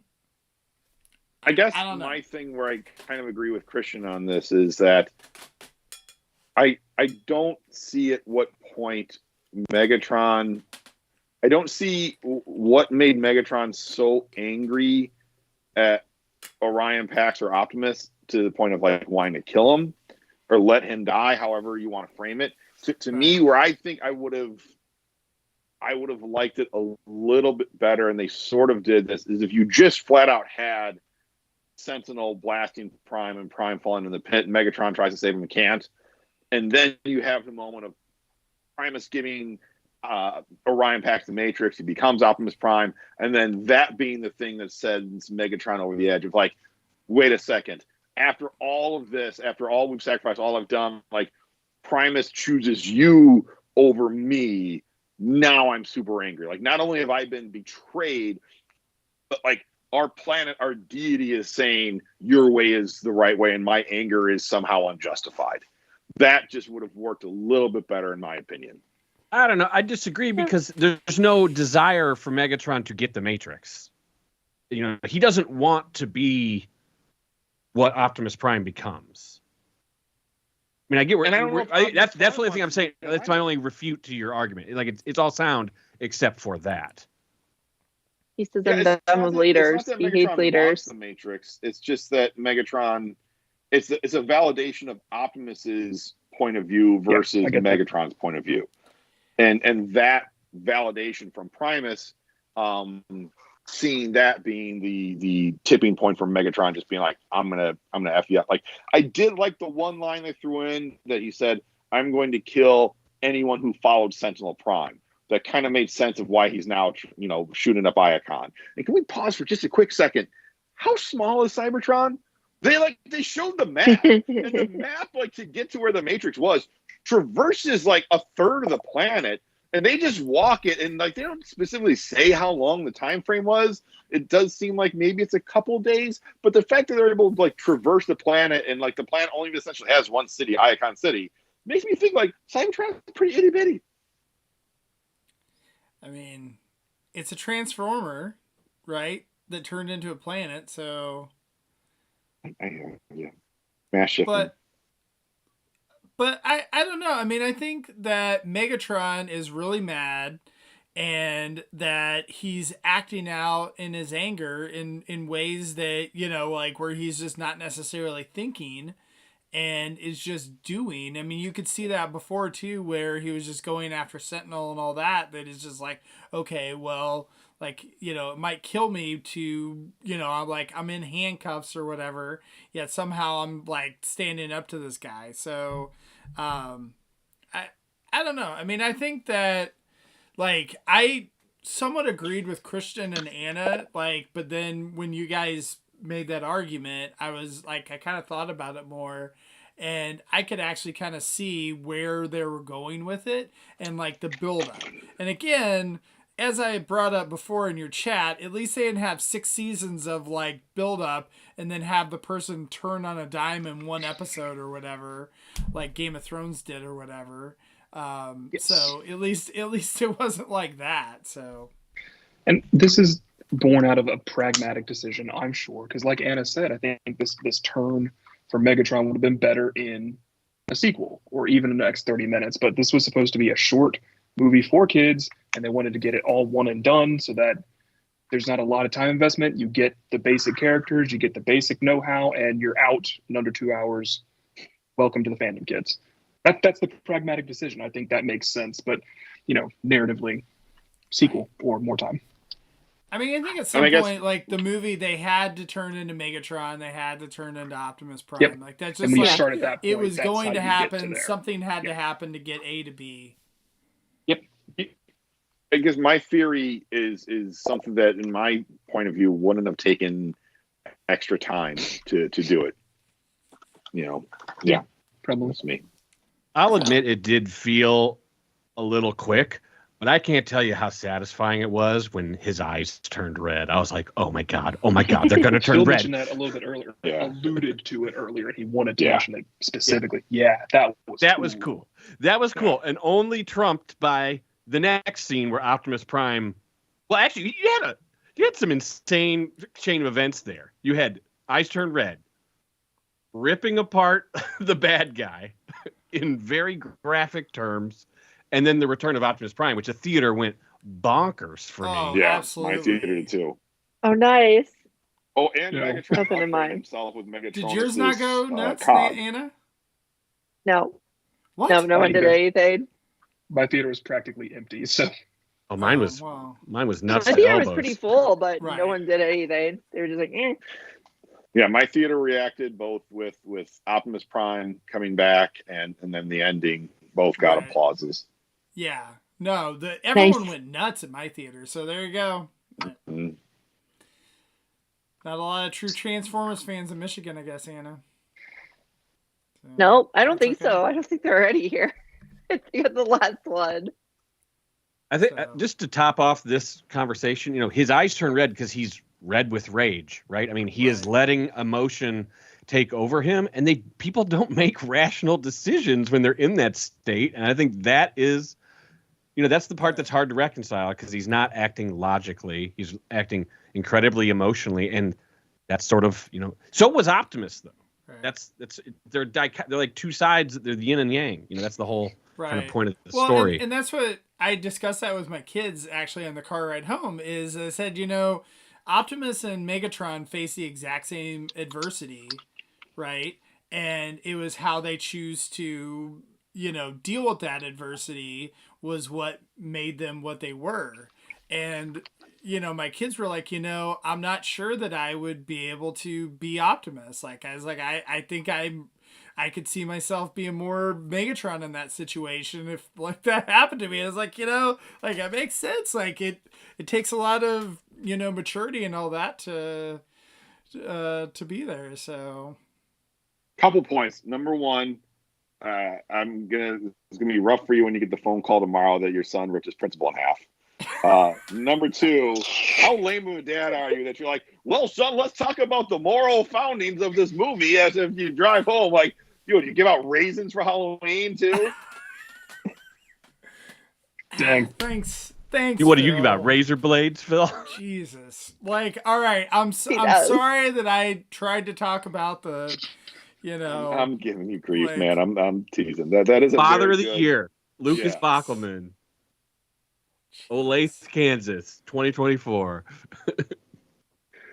Oops, I just doxed you. My bad. I was about to say, You definitely did. Thanks. how do you spell Why that? don't you give my actual address out too, Phil or Paul? Well, let me just look it up. So we're together. Yeah, I think it probably wouldn't be that hard to figure out where I live at anyway. So Well, you just have to buy a new house now. Easy stuff. Like, buy Dan Campbell's old house. I don't know, but yeah, no, So it was Transformer Robots movie. It was. I mean, like the plot of the movie made so much more sense than anything that's come before it, though, right? Like, Oh, it did. I mean, It other did. than maybe the original anime movie, but all these Bay movies like make no sense. Like, at least this was somewhat coherent. It makes sense. It was coherent. Okay, sure. One makes sense. They're It setting made it- sense. Yeah, they Most of just these like almost started to made contradict sense. themselves right with the sequel right away. Yeah. You guys- well, Did you guys talk about the 13 primes yet? Not a ton, no. I Kinda, a was little really bit. shocked They were there. Yeah. First and front and center in the Yeah, I beginning, was right? like, what? Yeah. And then they what showed concept? Toy Primus. Like, what in the balls Yeah, that was are pretty they? crazy. I know. We talked about how it's definitely not a coincidence that the line next year is about the primes. Mm-mm. Well, duh. But like, I didn't see I can't believe the total brand awareness involvement here. I'm actually highly impressed that they were able to connect all that together. Yeah. Am I stoked about it though? No, because the primes suck. This piece is like the worst piece of Transformers canon. It is the messiest, legendary crap that this Transformers lore has. It is. It's all off screen, Christian. And Everything that connects That's it not actually is in true, your that's head. fine. It's in your head. You've had to connect No. those dots yourself. there's at least 5 of them that show up pretty regularly in other stories. Great. Well, where's the other 7? Okay. Well, actually, it's more than that. 8. Where's the other 8? And how many are there? Is it the Fallen? Is it Megatronus? Is it Liege Maximo? Which one is which? I don't know. The Fallen and Megatronus are the same. Oh, they are? Because sometimes they're not. They always are. Oh, they are. Okay, cool. Well, that's good to know. I didn't know that. The problem is they don't tell that story. They've never told that story. When he betrays everyone else. It's in the Covenant of Primus, man. They released that as a book. No one's reading that shit, man. This is on screen. This is their chance, though. We're talking about on screen. There's 4 primes that are on screen pretty regularly. What? In what? All of Sentinel, Transformers? Fallen. Sentinel is not a prime. Not counting him. That's the whole point of the story, which I thought was cool. Him. I did like that part. Well, wait. It depends on which story you're talking about, because in other fiction. This one. Okay. Transformers 1. They have a chance. I mean, they've laid some groundwork. But what I'm saying is, I am sick of all this stuff being pushed off to the side, but we're supposed to care about it. It's fundamental lore. And these are just names that are confusing, and they could be interswitched with people. It's bullshit, and they need to solidify it. And this is the 40th anniversary, so I guess that's what they're going to try to do. You know, they're at least canonizing them in visual form by making toys, which we'll see how that goes. But it's always been very, very sloppy, and I don't like it. And they need to wrangle it together. They need Paul just said a comic wouldn't count, so that's not what I said. My older son, well, in that case, there's 2 more primes, so there's 6. Do books count? Do novels count? All that's, that stuff's canon until it isn't, because they're going to rewrite it all. And that's what they should do anyways, because they need to this needs to be like the 13 Primes is essentially House of the Dragon. If you're into Game of Thrones, since Lucas already brought it up, and the House of the Dragon story is something that was summarized in a written form. And now that they're finally telling that story, you know, it was summarized. It's like the Bible. It's like, well, we think this happened, but this is the gospel. And like, if you lived it, it probably wasn't like it was written in the Bible. That's what the 13 Primes is. It's basically uncanon crap that they can just like pick when they want, and they need to solidify what actually happened. And so my son was saying, well, maybe that's what's happening now. He wants to see a cartoon of like the time of the Primes, and the Primes fighting the Quintessons, and have that be, you know, what is it, Cyber World is going to be the next cartoon. Like, have that be the plot of Cyber World. And to me, it's a very untapped story potential space in the Transformers realm, because there has not been a ton of stories, to your point, Paul and Christian. You know, we have not seen, you know, and what stories there have been oftentimes get contradicted. So this could be a place where they like, all right, here we go. Here's Megatronus. Here's, I kind of like it that way. I liked your comparison. Well, Hasbro to likes Bible, it that way, because did it happen this way? Maybe there's a story there. Someone recorded something, but if you were actually there, it's probably a lot different. I kind of like them being this enigmatic thing at the back. Like, are they even real? That's been a plot point a couple times. And then you get folks like Vector Prime shows up, like, yeah, he's real, or Alpha Triad, is he actually a Prime? Like, you get these kind of weird questions around them. I kind of like the enigma. Yeah, but it's need to be solid. It's an enigma because it's sloppy now. It's not because it was like well thought out to be that way. And well, it's because they Furman need to wrote unslop it up. Then G2 got canceled, and then Aaron Archer 10 years after that picked it up and wrote some more. Yeah, it's been piecemealed. Someone needs to take the helm and just actually write this story. And maybe, and like Phil, like what you just suggested sounds awesome to me. Like that's what needs to happen. Well, and I support think the toys. Thing about doing support that the whole too thing. is like you then open up more storytelling that you can do. You know, it's essentially like doing the prequels for the Star Wars movie, where you introduce new characters, new storylines, new things that you can do versus always coming back to Prime, Megatron, Bumblebee, Soundwave, Starscream. I definitely agree with that part. And it would because you don't have all those tentpole characters, it would need to be well written. You know, you need to have some creative people there that can carry a story. Sorry? Or you end up with the High Republic, which is panned by everyone. Yeah. Anyways, that's Yeah, my I mean, that's my diatribe on the primes. Don't love Yeah. it, but like maybe they can stick the landing here. Maybe. And I think Lucas, Christian, I think that's a better comparison, maybe even than Paul's House of the Dragon and Game of Thrones comparison. I think that's still a good one. But yeah, you have these things in Star Wars where they go back and tell the actual stories of the Jedi from way back in the day, and sometimes they're good, and sometimes they just feel like fan fiction, crappy fan fiction at best.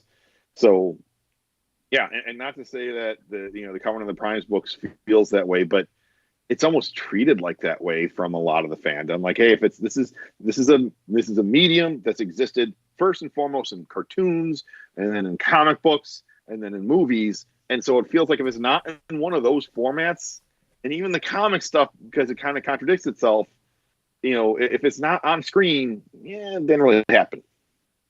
I think you really start the 13 stuff in Cybertron with Vector Prime, because I think if that's like a major show, that's the first time it's brought up in something that's wider than a comic.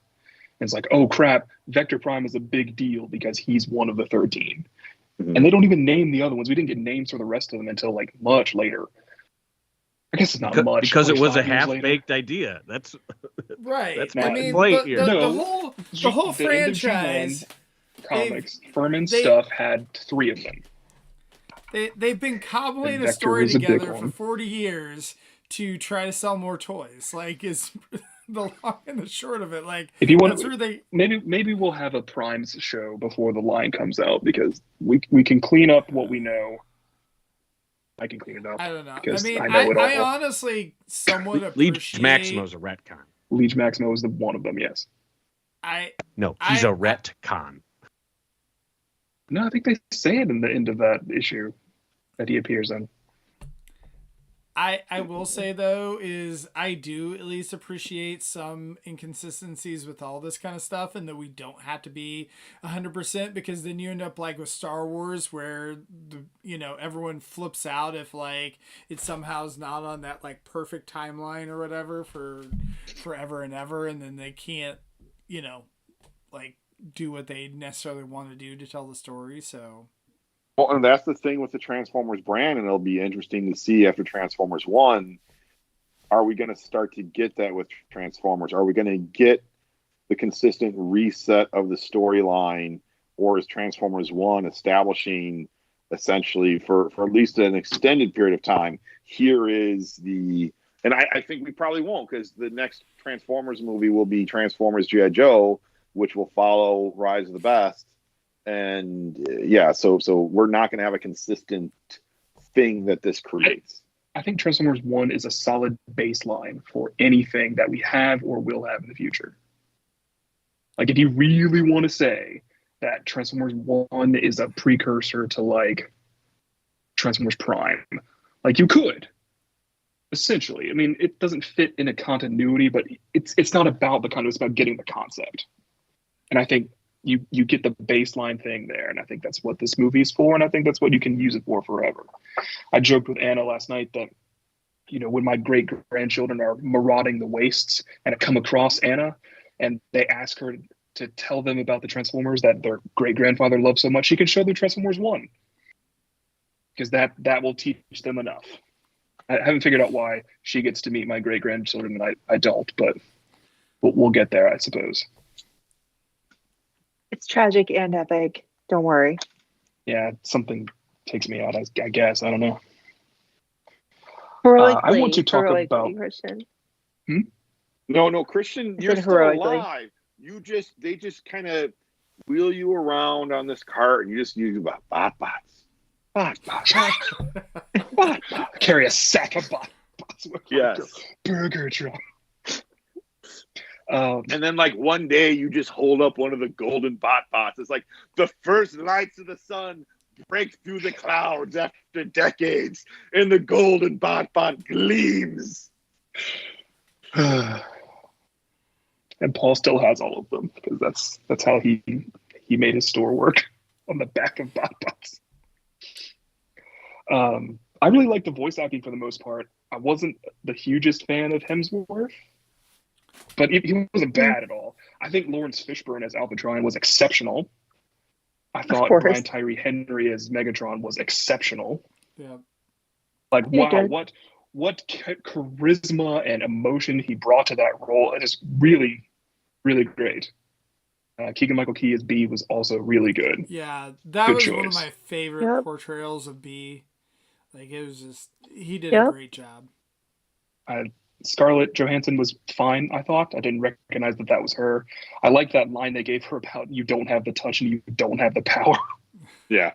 That was funny. And we already mentioned that John Hamm was very good as Sentinel. Yeah. What about what's her name? Arachne. I thought she stole the show. Who is she? Do we know who the voice actress was? No one that super recognizable. Her name is public, but I don't remember it. I'm gonna look she hasn't done a ton of like voice work and stuff, but she should. She was good. Yeah. Especially that clip that I've been seeing a lot because it's in the last trailer where she like has to do that fake laugh with Sentinel. That was one of the funnier parts of the movie. Mm-hmm. I thought. Vanessa Liguori, Liguori, Liguori. A lot of vowels. Apparently she was. I thought there was a missed opportunity for a voice acting spot of when Optimus is in front of Primus about to get the Matrix. You hear Alphatron, Lawrence Fishburne as Alphatron. I would have loved to have heard Peter Cullen as Primus. That would have been really cool. Yeah, that would have been awesome. That's a good call out. Yeah, hadn't even thought of that. Yeah, a great moment. Yeah. What about? He was working on the movie. He was a voice consultant for Hemsworth, so like, throw him in there for that line. Yeah. What about Buscemi's right. So you mentioned. I yes, wasn't it was a funny. Huge fan of it, personally. I don't know. Really? Paul? See, I think. Oh yeah, Paul should speak about it. Starscream person. No, what do you think? Oh, I mean, my first thought is just like I think that similar to how I feel about the whole like the Megatron fall should have been its own movie. I think Steve Buscemi should have gotten more time to get explored. I think that would have been a really cool version of Starscream to lean into the Steve Buscemi-ness of the character and make him more of a Steve Buscemi character. Like that would have been a cool take on Starscream to actually give him more of a role. Like even have him being, the voice actor and the character, but being one of Sentinel's cronies, right? That would have been a really cool use of him with that like smarmy feeling he had to him. That was, Starscream and Steve Buscemi at the same time. I think he could have been really cool. I think he was underused here. I think though that's another place where you could do a Prime show and have Buscemi Scream as the head of the High Guard or what they were called, the Imperial Guard. That's a great Frank Todaro voice because it's Frank Todaro's Starscream mixed with Frank Todaro's Rat Trap.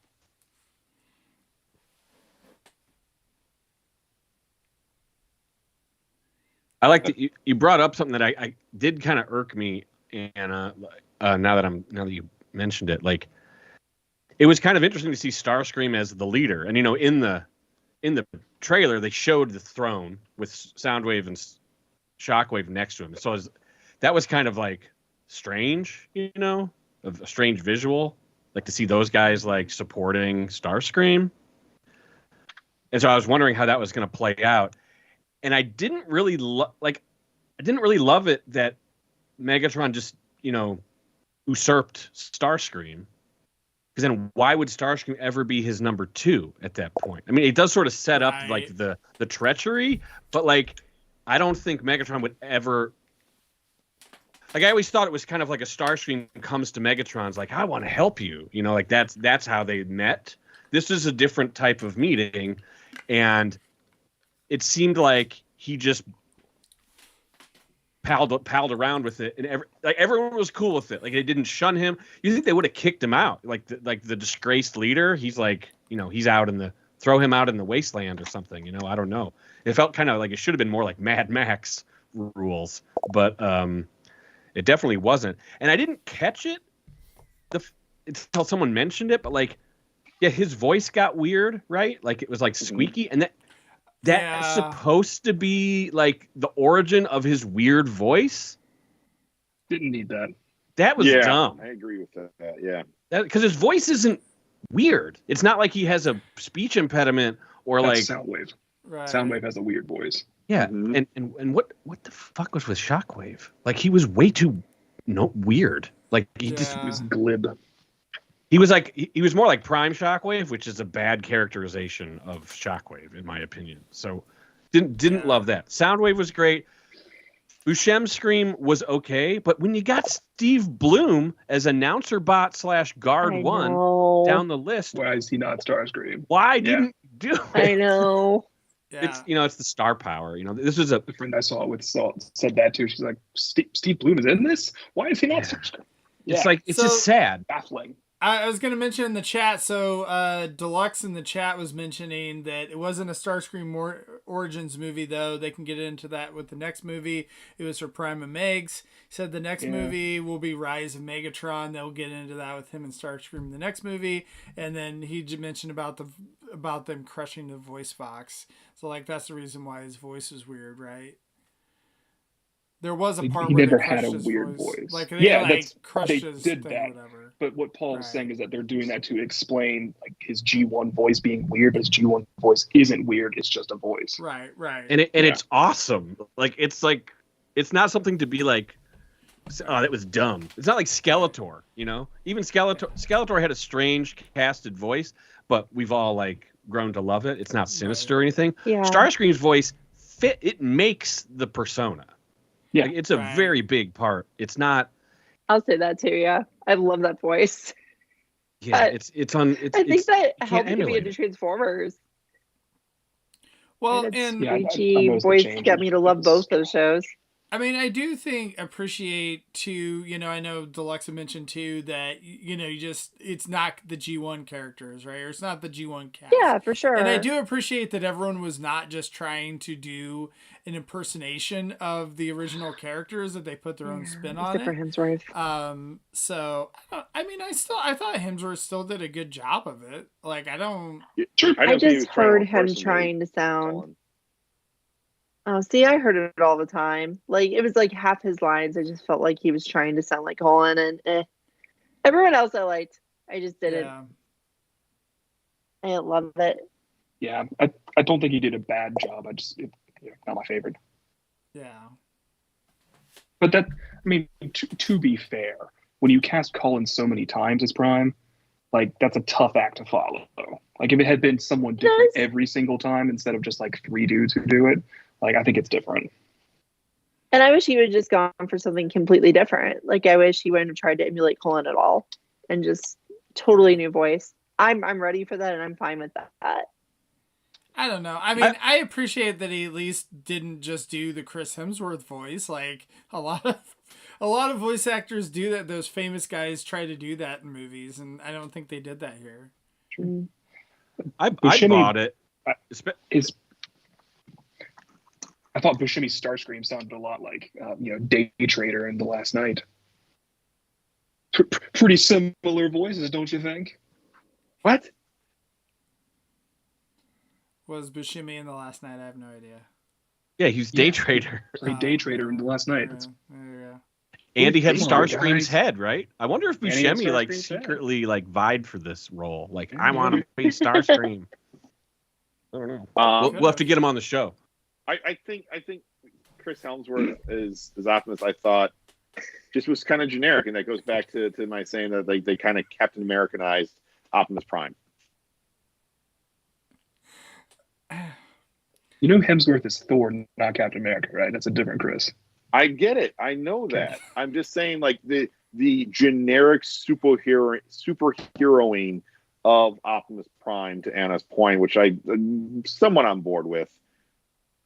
Hemsworth was like just sort of generic. Like, this is not a voice I'm necessarily going to remember. Optimus Prime, Peter Cullen, is very distinct, very memorable, sticks in your head. This is somewhat more forgettable. Not bad, but just not standoutish. Well, we'll have to ask the 8 8-year-olds that saw this before they saw any other Transformers thing in 10 years, if they agree with you, because I don't know if they will. Yeah. I do want to also mention that my wife said that if we want to try to book Chris Hemsworth, if he gets booked for TFCon or whatever, that she might consider going. That's a great. Nice. Can we talk about that for a second? Like, when is the Hollywood side going to cross over with the fan, like the guest thing? Because they all know that this is money now. Like, they do these kind of things. Are they only, Peter Cullen and Welker are teaming up to do all the shows in the past like year and a half. Right. Right. I know they're voice actors. It's a different level, but sooner or later, like, who's the number one guest to be at a BotCon or TFCon right now? In your opinion? I mean, Cullen. And you're all wrong because it's Shia LaBeouf. Because once if he ever shows up at one of those, that's going to be like, do not miss that, because that is going to be wild. But if it's not him, I guess it's Hemsworth now, right? Yeah, but I mean, there's always been, since you had the Bay movies, you've had this thing where it's like, yeah, no, those dudes are not going to come to they'll go to San Diego, they'll go to New York, they'll even do C2E2s and that sort of thing. They'll do fan expos, but they're not going to go to a specific convention like this because they're just bigger. This is different than like William Shatner going to a Star Trek convention, because that's like the main thing that he's known for. I would love Shia LaBeouf at a TFCon. Of course. It'd be You would have cool. to befriend him. I mean, I think that I could see him coming before, I don't know. Hemsworth, I feel like, is too big. Like, most of those guys are just, they're bigger movie stars than, like, you could get them, like you said, at like a, maybe Emerald City or San Diego or New York or something like that. But they're not going to come to like something small. Well, yeah. Like, I mean, the Tyrese, appearance fee like, for Megatron, is like $100,000. I think the voice actor for Megatron or whatever, that you'd be able to get him, but like the other guys. No, he's like, you see how many movies that guy does? A lot. That dude is like got way too much going on. That sort of thing. I think you could get Keegan-Michael Key, maybe. You might. He would be the most likely connection. I could see. I could see him just because he seemed like he is a legit Transformers fan. Like, from listening to some of the press junkets and stuff, that, I mean, he's not same level we are, but not, But he's also another guy that's just like super busy. Right. Yeah. I will say one thing, coming back to the Bayverse movies. One guy that I could see us getting, and it would be Josh Duhamel. Yeah, I could see him. Yeah. His career is slowed down a bit. I could see John Turturro. True. John Turturro is too artsy, I think, for a convention like that. I don't know. Maybe that's just me. Yeah. Well, I'm just, if these movies if they continue on this path, it's opening new doors, to the whole fandom. So I'm excited to see what potentially happens here. Right. Well, I think that's I the feel thing like that's if I exciting. don't- Oh, sorry. I wanted to say, I feel like if I don't say this out loud, people will not think I was on this episode. So I do have to say this.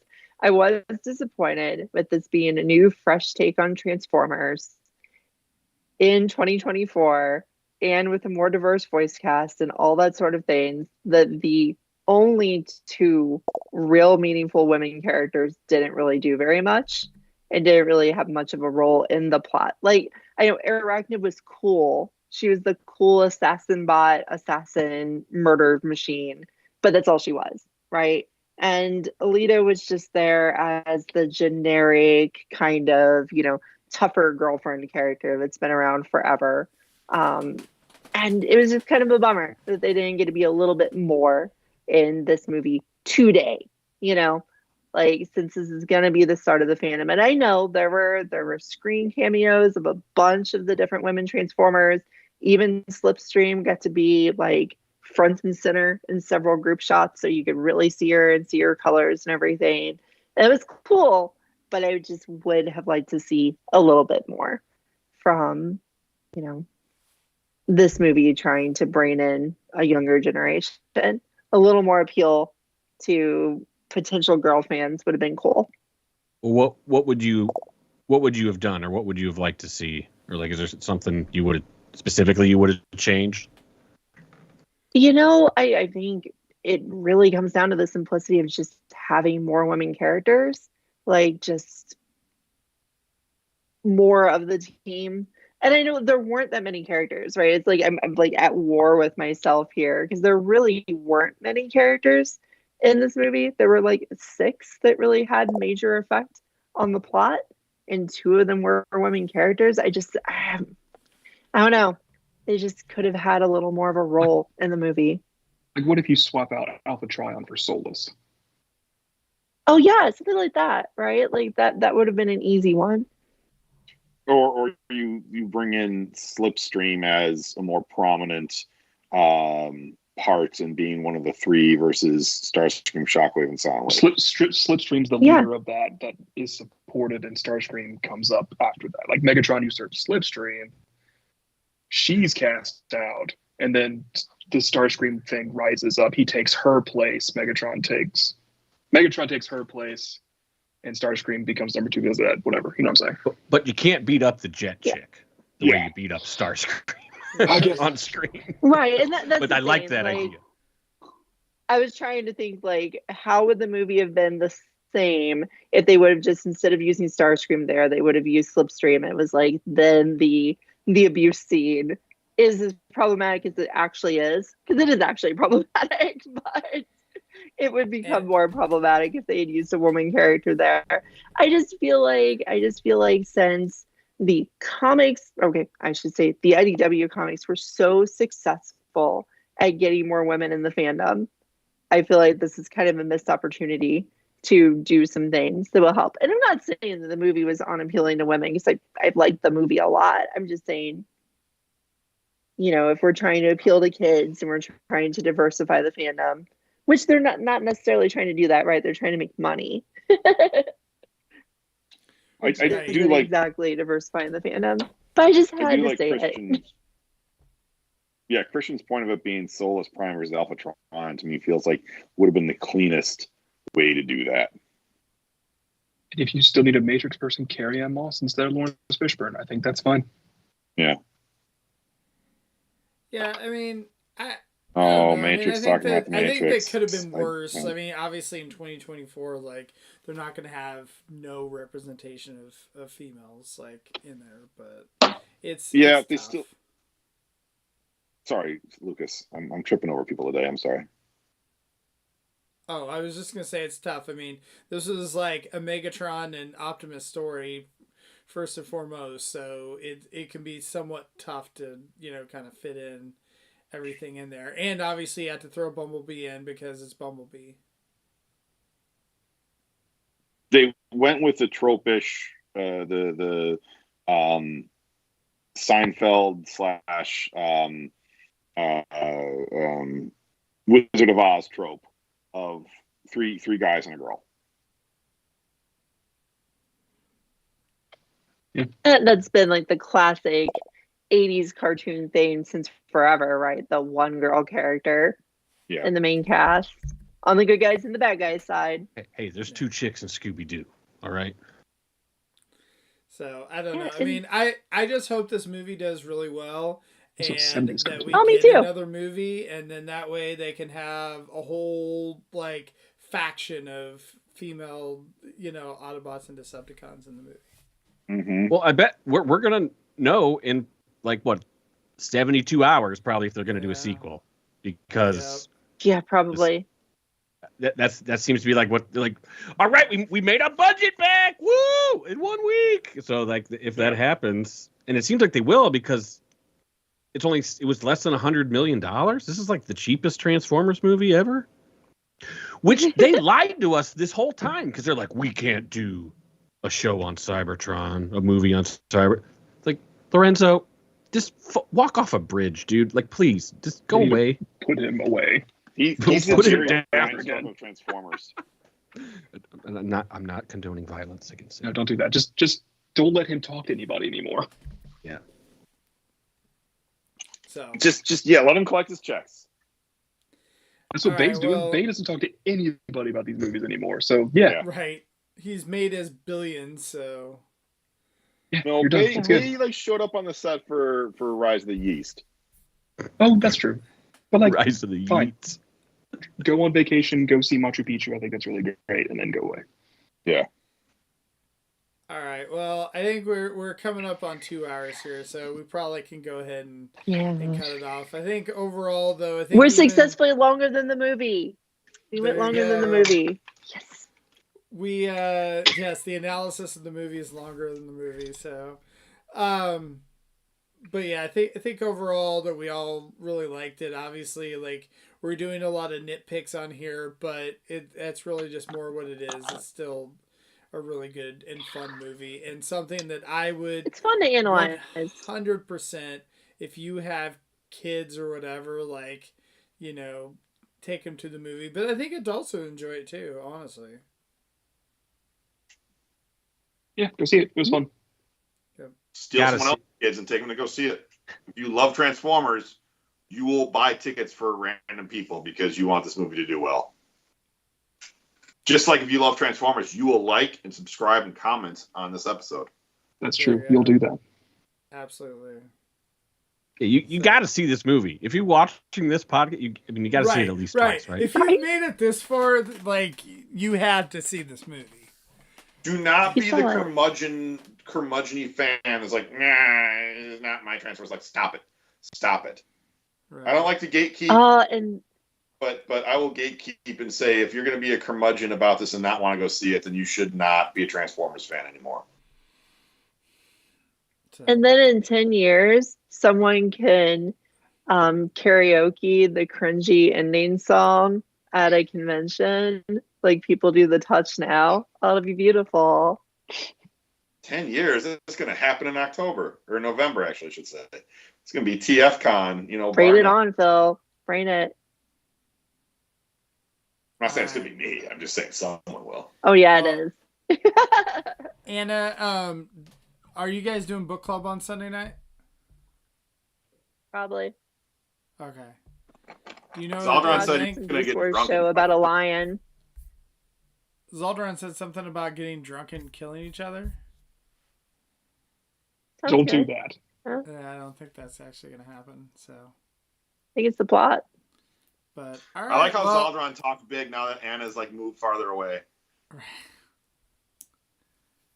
Hey, the Transformers 1 blockies all got revealed this evening.